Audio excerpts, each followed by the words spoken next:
Assalamualaikum warahmatullahi wabarakatuh. Salam sejahtera untuk kita semua. Shalom, salam sehat.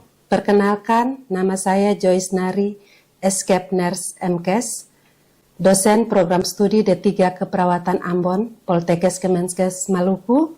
Saya mengampu beberapa mata kuliah, di antaranya adalah mata kuliah keperawatan anak, mata kuliah promosi kesehatan, dan mata kuliah konsep dasar keperawatan. Video ini dibuat sebagai salah satu persyaratan untuk mengajukan sertifikasi dosen pada tahun 2025 untuk pernyataan diri dosen dalam unjuk kerja Tridharma Perguruan Tinggi atau PDD UKTPT dalam bidang pengajaran. Mata kuliah yang akan disimulasikan pada video ini yaitu mata kuliah keperawatan anak dengan materi konsep dasar keperawatan. Mata kuliah keperawatan anak dengan kode mata kuliah JKM.1.03.08 pada semester 3 merupakan mata kuliah wajib dengan beban SKS 3 yang terdiri dari 2 SKS teori dan 1 SKS praktikum dengan 16 kali pertemuan. Mata kuliah ini menguraikan tentang konsep dan teori serta praktek aplikasi asuhan keperawatan anak pada rentang sehat dan sakit sesuai pertumbuhan dan perkembangan anak dengan memperhatikan prinsip-prinsip yang aman dan efektif melalui pendekatan proses asuhan keperawatan. Capaian pembelajaran mata kuliah yakni mahasiswa harus mampu pertama menguasai konsep asuhan keperawatan klien dalam rentang sehat dan sakit pada berbagai tingkat usia. 2. Memberikan asuhan keperawatan pada individu, keluarga, dan kelompok baik sehat, sakit, dan kegawat daruratan dengan memperhatikan aspek psikososial, kultural, dan spiritual yang menjamin keselamatan klien sesuai standar asuhan keperawatan. 3. Mengelola asuhan keperawatan sesuai kewenangan klinis. 4. Menyelesaikan pekerjaan berlingkup luas dengan menganalisis data serta metode yang sesuai dan dipilih dengan beragam metode yang sudah maupun belum baku dengan menganalisis data. Dan yang kelima, menunjukkan kinerja dengan mutu dan kuantitas yang terukur.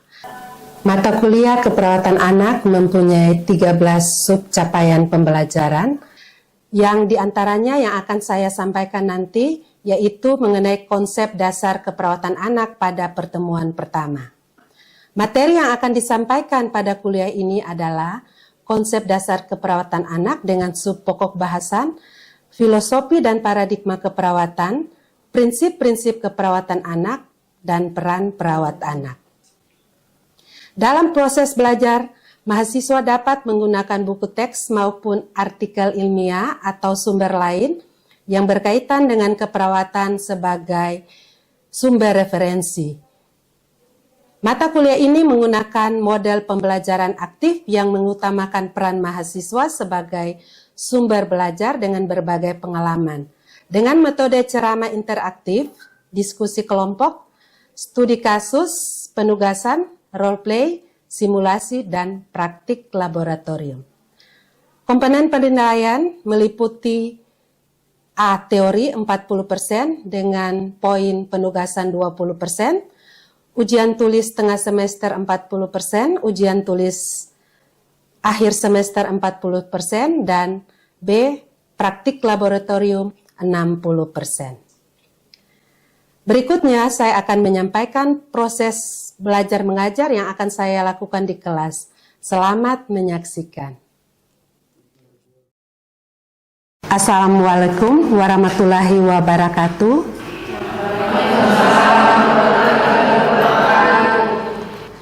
Selamat siang, salam sejahtera untuk kita semua, salam sehat. Apa kabarnya hari ini adik-adik mahasiswa? Baik, Bu. Iya, alhamdulillah. Semua dalam keadaan sehat walafiat. Amin. Sesuai dengan kontrak kita waktu penjelasan silabus bahwa hari ini kita akan mulai pembelajaran mata kuliah keperawatan anak dan ini adalah pertemuan yang pertama sesuai dengan kontrak kita saat hari-hari kemarin ya, kita sudah kontrak dan ini adalah pembelajaran yang pertama. Nah, untuk pembelajaran yang pertama ini kita masuk dengan pokok bahasan yaitu konsep keperawatan anak. Nah, saya ingin bertanya, mungkin ada adik-adik mahasiswa yang sudah tahu bahwa apa itu anak atau seorang anak itu dia mengapa sampai dia dikatakan sebagai seorang anak, atau mungkin definisi daripada seorang anak itu mungkin ada yang tahu. Ada yang tahu? Satu orang saja ya? Iya, ya, ada beberapa yang tahu. Iya, yang pertama dari Do, mungkin ada yang tahu? Ya baik Ibu, terima kasih untuk waktu dan kesempatannya. Di sini saya akan menjawab Ibu. Menurut saya anak adalah individu yang masih bertubuh kecil Ibu. Terima kasih. Iya baik. Mungkin ada yang lain lagi. Kalau menurut Do, anak itu tubuhnya yang masih kecil. Ada. Iya silakan Anggreni. Ya baik, terima kasih Ibu. Di sini saya akan menjawab pertanyaan yang dimana anak adalah seseorang yang berumur kurang dari 18 tahun.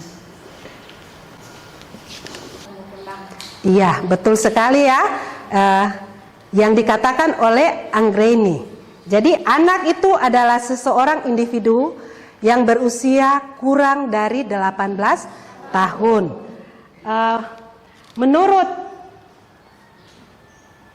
Undang-Undang RI nomor 4 tahun 1979, di situ mengatakan bahwa anak adalah seorang yang belum mencapai umur 21 tahun dan belum menikah. Ada juga definisi dari WHO yang mengatakan bahwa anak itu adalah seseorang yang berusia kurang dari 19 tahun. Sedangkan menurut UNICEF, anak itu merupakan individu yang berusia dari 0 sampai 21 tahun. Jadi itu juga tidak salah.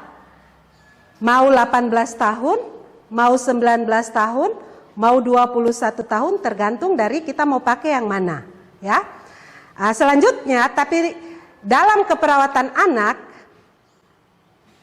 yang menjadi individu atau klien yaitu anak yang berusia kurang dari 18 tahun dan masih ada dalam masa pertumbuhan dan perkembangan, baik itu secara fisik, psikologis, sosial maupun spiritual. Ya, jadi itu tentang anak. Jadi Ibu harapkan tidak ada lagi yang salah dalam mendefinisikan tentang anak. Nah, anak dalam masa pertumbuhan dan perkembangan itu dibagi dalam beberapa tahap, ya. Dimulai dengan tahap bayi. Nah, tahap bayi itu mulai dari usia 0 bulan sampai 12 bulan atau sampai 1 tahun. Sedangkan masa toddler itu dari usia 1 sampai 3 tahun, ya. Masa toddler ini adalah masa bermain, ya. Usianya 1 sampai 3 tahun. Yang berikut masa usia prasekolah dari usia 3 sampai 5 tahun, dan usia sekolah itu mulai dari 5 tahun sampai 11 tahun. Dan yang terakhir masa anak itu adalah usia remaja, yaitu dari usia 11 tahun sampai usia 18 tahun. Nah, itu adalah masa-masa pertumbuhan dan perkembangan pada masa anak. Nah, dalam keperawatan anak itu ada filosofi keperawatan anak. Filosofi keperawatan anak itu di sini perawat dalam memberikan asuhan keperawatan kepada anak, perawat itu harus memahami bahwa semua asuhan keperawatan anak itu harus berpusat pada keluarga atau kita kenal dengan istilah family center care, dan mencegah terjadinya trauma atau atraumatic care. Ya, mungkin ada yang sudah kenal atau sudah pernah dengar istilah family center care dan atraumatic care.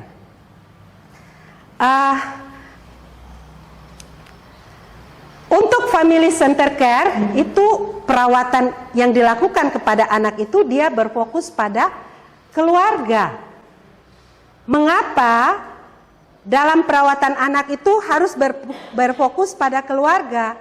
Karena keluarga itu merupakan sumber utama atau sumber kekuatan yang mana di dalamnya anak itu dia akan mendapat dukungan penuh dari dalam keluarga. Baik itu orang tua maupun saudaranya atau sibling, ya. Tujuan dari family center care atau perawatan yang berfokus pada keluarga itu mengikut sertakan keluarga sebagai partner atau mitra yang utuh dalam perawatan kesehatan dan untuk membantu perkembangan serta mendukung stabilitas dalam keluarga, ya. Jadi dengan dilakukan atau dengan perawatan yang berfokus pada keluarga ini diharapkan bahwa keluarga itu dia akan menjadi partner. Di sini partner atau mitra dengan perawat, ya, dalam kita sebagai perawat memberikan asuhan keperawatan, ya, kepada anak sehingga bisa membantu perkembangan, ya, daripada anak tersebut. Selanjutnya, di sini perawat itu akan melibatkan peran keluarga dalam membantu proses penyembuhan, ya.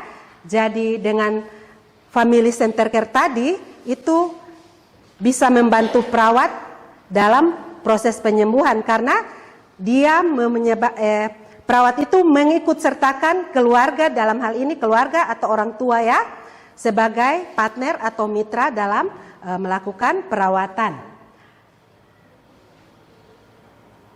Nah, sistem pelayanan pada rumah sakit dalam memberikan atau pelayanan family center care tadi itu rumah sakit itu dia harus mendukung, ya, menghormati, meningkatkan, memberi kekuatan kepada keluarga sehingga bisa bekerja sama melalui hubungan atau membina kerjasama antara orang tua sehingga tadi proses penyembuhan atau proses perawatan yang dilakukan oleh perawat itu bisa berjalan dengan baik dan penyembuhan itu bisa cepat terlaksana karena ada kerjasama, ya, antara orang tua. Keuntungan atau manfaatnya dengan family center care ini yaitu hubungan antara anak atau anggota keluarga yang tadi awalnya tidak terlalu erat, ini bisa lebih dieratkan lagi sehingga perpisahan yang tadinya terjadi, biasanya kalau dirawat di rumah sakit kan pasti ada dampak hospitalisasi. Nah, dampak hospitalisasi salah satunya itu perpisahan itu bisa ditangani. Jadi tidak terjadi dampak perpisahan atau reaksi hospitalisasi yang muncul pada anak selama dirawat di rumah sakit. Prinsip yang kedua yaitu atraumatic care. Di sini atraumatic care itu meminimalkan dampak hospitalisasi. Ya, dampak hospitalisasi yang bisa terjadi anak biasanya rewel, cemas, menangis, menarik diri, tidak mau dekat dengan orang-orang, apalagi biasanya dengan petugas kesehatan, ya. Itu biasanya dampak hospitalisasi yang muncul dan biasanya dampaknya juga perpisahan, dan dampaknya juga itu biasanya kan ini lingkungan yang baru bagi dia, jadi akan menyebabkan anak tersebut muncul atau ada reaksi hospitalisasi. Nah, prinsip daripada atraumatic care di sini yaitu menurunkan atau mencegah dampak dari perpisahan dengan keluarga. Yang tadi, ya, Selanjutnya bisa meningkatkan kemampuan dari orang tua dalam mengontrol perawatan pada anak, ya. Jadi karena tadi orang tua sudah sebagai partner, jadi dalam memberikan asuhan keperawatan dia bisa mengontrol tindakan keperawatan apa yang dilakukan, ya, bisa mengontrol.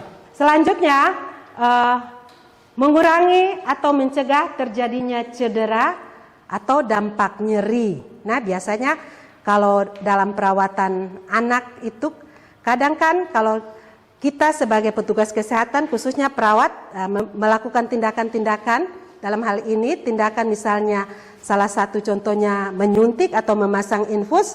Nah, itu biasanya akan menimbulkan dampak atau reaksi yang bisa menyebabkan anak tersebut menjadi trauma. Nah, bagaimana kita sebagai perawat memberikan tindakan sehingga dampak yang akan ditimbulkan misalnya nyeri atau injury tadi atau risiko cedera tadi itu bisa dihindari. Yang berikut prinsip dari traumatic care ini adalah tidak melakukan kekerasan pada anak dan modifikasi lingkungan. Nah, biasanya modifikasi lingkungan itu kita sudah lihat contoh di rumah sakit. Kalau ruang perawatan anak itu kadang dia tidak seperti bangsal-bangsal umum, ya, tapi sudah ada modifikasi lingkungan di dalam ruangan itu sudah ada misalnya gambar-gambar yang bisa mengalihkan, ya, bisa memodifikasi lingkungan sehingga anak itu tidak berasa bahwa dia ada di rumah sakit. Jadi tadi yang awal tadi Ibu tanya, ya, pengertian daripada anak. Tadi bilang itu individu yang badannya masih kecil. Tapi dalam prinsip keperawatan kita melihat anak itu bukan sebagai miniatur dari orang dewasa. Jadi bukan karena badannya kecil, jadi itu dikatakan anak, ya. Tidak. Jadi anak itu bukan miniatur dari orang dewasa. Karena anak itu sendiri dia memiliki individu. Karena anak itu sendiri dia merupakan satu individu yang unik. Ya, tidak sama antara individu anak yang satu dengan individu anak yang lain. Dan di dalam anak itu sendiri, dalam masa-masa anak sendiri, itu beda. Tergantung dari pertumbuhan dan perkembangannya. Tadi yang sudah Ibu sampaikan di awal, bahwa anak itu terdiri dari tahapan-tahapan mulai dari bayi sampai remaja. Dan tiap masa itu dia berbeda-beda untuk tindakan-tindakan yang dilakukan. Maka anak itu dia dikatakan sebagai individu yang unik. Selanjutnya kita beralih ke paradigma keperawatan. Nah, dalam paradigma keperawatan itu ada 4 aspek, ya. Begitupun juga dalam paradigma keperawatan anak, ya, ada 4 aspek yang kita lihat. Nah, 4 aspek itu yang pertama dalam paradigma keperawatan anak itu adalah kita lihat manusianya. Yang menjadi manusia di sini dalam paradigma keperawatan anak itu adalah anak itu sendiri, ya. Tapi bukan anak itu saja, tapi karena tadi Ibu sudah jelaskan awal dengan ada hubungan dengan family center care, berarti anak itu bersama dengan keluarga, ya. Jadi yang menjadi anak, ya, dalam paradigma keperawatan di sini itu anak itu sendiri maupun juga dengan keluarga. Yang kedua tentang sehat, ya, paradigma keperawatan yang kedua pada anak itu sehat. Nah, ada rentang sehat sakit. Tapi di sini kita lihat untuk konsep sehat di sini itu merupakan kondisi yang utuh dan dinamis, baik fisik anak itu sendiri, mentalnya, sosial, spiritual, sehingga anak itu dia bisa beradaptasi dengan lingkungan secara baik, ya. Itu konsep tentang sehat yang ada dalam paradigma keperawatan anak, ya. Diharapkan kondisi anak itu dia utuh dan dinamis sehingga dia bisa sehat fisik, sehat mental, sehat sosial, sehat spiritual, ya, sehingga anak bisa beradaptasi dengan lingkungan. Yang ketiga itu lingkungan. Ya, sama juga di paradigma keperawatan dalam konsep keperawatan. Nah, dalam paradigma keperawatan anak, lingkungan ini juga merupakan bagian integral dari sistem kesehatan yang bertujuan untuk memberikan bantuan keperawatan pada anak dengan menggunakan proses keperawatan. Dan yang terakhir dalam paradigma keperawatan itu adalah keperawatan itu sendiri. Nah, keperawatan itu merupakan suatu proses berpikir secara ilmiah ya dalam kita memberikan asuhan keperawatan dengan menggunakan tahapan dalam proses keperawatan. Mungkin ada yang tahu tahapan proses keperawatan?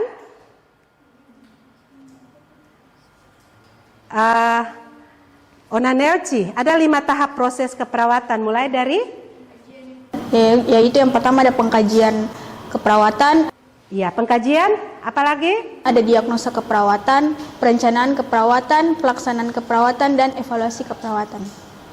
Iya, betul sekali.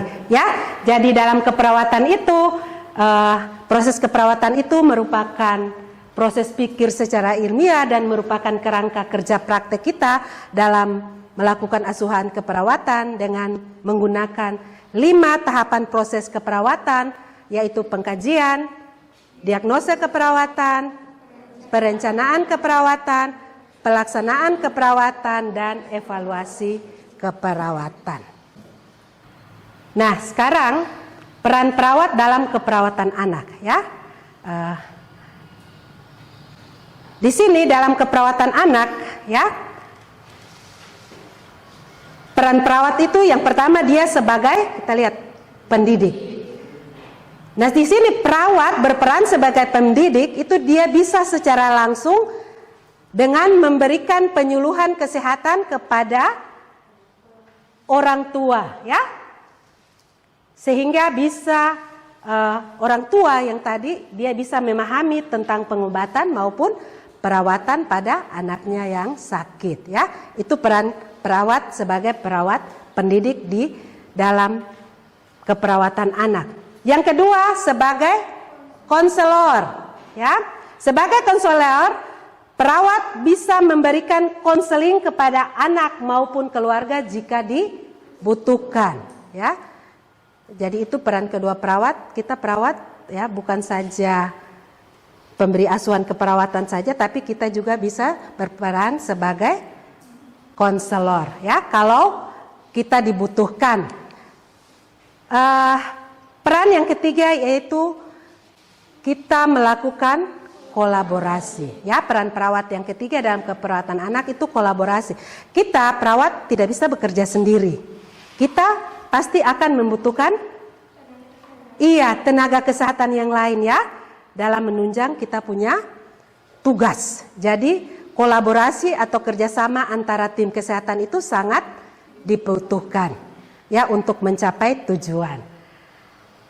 Perawat juga dia berperan bisa sebagai pembuat keputusan etik.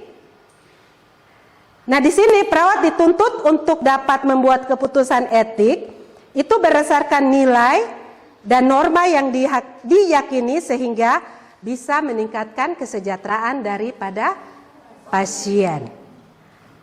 Dan terakhir, perawat sebagai peneliti. Ya, sebagai peneliti di sini perawat membutuhkan keterlibatan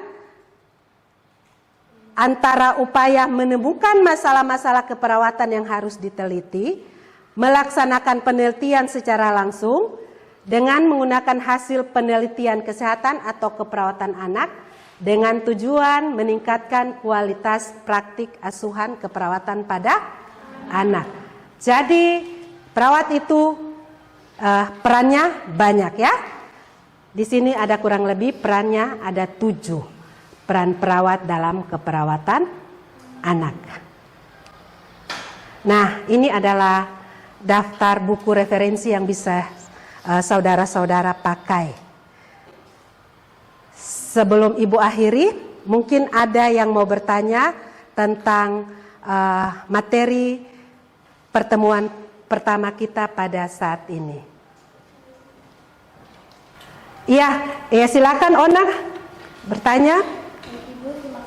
Ya baik Ibu, terima kasih atas kesempatan yang telah diberikan. Di sini saya akan bertanya terkait dengan materi yang telah Ibu paparkan. Pertanyaan saya, mengapa family center care itu sangat penting untuk keperawatan anak? Terima kasih Ibu. Iya, baik. Terima kasih Nona Ona. Pertanyaannya sangat bagus ya. Sangat mengapa family center care itu sangat dibutuhkan dalam keperawatan anak? Ya, karena keperawatan anak itu tadi fokusnya itu pada keluarga. Ya, dalam keperawatan anak, keluarga itu sangat penting bagi anak tersebut. Anak tersebut tanpa orang tua atau tanpa keluarga, dia pasti akan merasa cemas, ada dampak kehilangan. Jadi orang tua itu sangat penting. Jadi family center care dalam keperawatan anak itu sangat penting dan sangat dibutuhkan karena keluarga itu merupakan sumber kekuatan utama ya. Keluarga itu merupakan sumber kekuatan utama dan merupakan keluarga itu dia akan memberikan dukungan ya pada anak tersebut sehingga proses-proses yang akan dihadapi oleh anak tersebut bisa diminimalkan dan anak itu dia bisa cepat untuk masuk ke dalam fase atau proses penyembuhan. Dan di samping itu keluarga itu kan tadi dia juga merupakan mitra dari perawat atau partner ya. Jadi keluarga itu sangat dibutuhkan sehingga tadi bisa meminimalkan dampak-dampak atau reaksi-reaksi hospitalisasi yang terjadi pada anak. Ya, itu penjelasannya Ona. Ya. Ada lagi yang mau bertanya? Ya, kalau tidak ada lagi, pertemuan kita hari ini cukup sekian. Ya, sebelum saya akhiri pertemuan kita pada siang hari ini, saya akan menyampaikan bahwa nanti pertemuan keempat kita ada lagi bersama-sama untuk pokok bahasan prosedur screening tumbuh kembang pada anak. Jadi diharapkan untuk pertemuan keempat itu saudara-saudara mahasiswa sudah mempelajari apa yang akan disampaikan sesuai dengan RPS yang ada pada saudara. Sekian dan terima kasih. Selamat siang, salam sejahtera untuk kita semua.